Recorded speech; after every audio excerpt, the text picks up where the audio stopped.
CM Revanth Reddy గురుకులాలను గాలి కొదిలేశారని మాజీ మంత్రి సబితా ఇంద్రారెడ్డి ఫైర్ అయ్యారు. విద్యాశాఖను అస్సలు పట్టించుకోవడం లేదని మండిపడ్డారు. సీఎం రేవంత్ కనీసం సమీక్ష కూడా ఎందుకు నిర్వహించడం లేదని నిలదీశారు. గురుకులాల గురించి అసెంబ్లీలో అడిగినా సమాధానం లేదని ధ్వజమెత్తారు. రంగారెడ్డి జిల్లా పాలమాకుల పాఠశాలను సందర్శించిన ఆమె అక్కడి చిన్నారులకు ధైర్యం చెప్పారు. సమస్యల పోరాటంలో బీఆర్ఎస్ అండగా ఉంటుందని భరోసా ఇచ్చారు.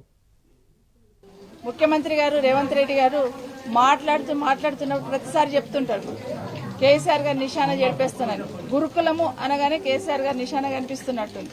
బట్ అన్నింటినీ ఏదో రకంగా ఇబ్బంది పెట్టాలి పిల్లల్ని అనే ఆలోచన చేస్తున్నట్టు స్పష్టంగా కనిపిస్తా ఉంది. అసెంబ్లీలో మేము అడిగితే కూడా కనీసం సమాధానం లేదు. ఎందుకంటే అసెంబ్లీలో కూడా అడిగినాం, ఇట్లా జరుగుతుంది గురుకులాలలో హాస్టల్స్లో ఇట్లా జరుగుతూ ఉంది, దయచేసి స్పందించండి అని ప్రభుత్వాన్ని అడిగితే నిమ్మకు నీరెత్తినట్టున్నారు.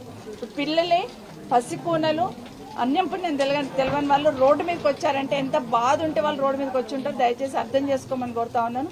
ఇప్పటికైనా ఈ ప్రభుత్వం కళ్ళు తెచ్చి విద్యాశాఖ మీద దృష్టి పెట్టి పేద పిల్లలే హాస్టల్స్కి వస్తారు, పేద పిల్లలే గవర్నమెంట్ స్కూల్స్కి వస్తారు, దాని మీద దృష్టి పెట్టి చర్య తీసుకోవాలని కోరుతా ఉన్నాను. నల్గొండలో కూడా హాస్టల్లో ఎలుకలు కొరుకుతున్నాయని స్పందన లేదు. ఈరోజు పాలమాకుల పిల్లలు రోడ్డుపైకి వచ్చినారు. ఇప్పటికైనా మేల్కొని ప్రభుత్వం చర్యలు తీసుకోవాలని డిమాండ్ చేస్తున్నాం.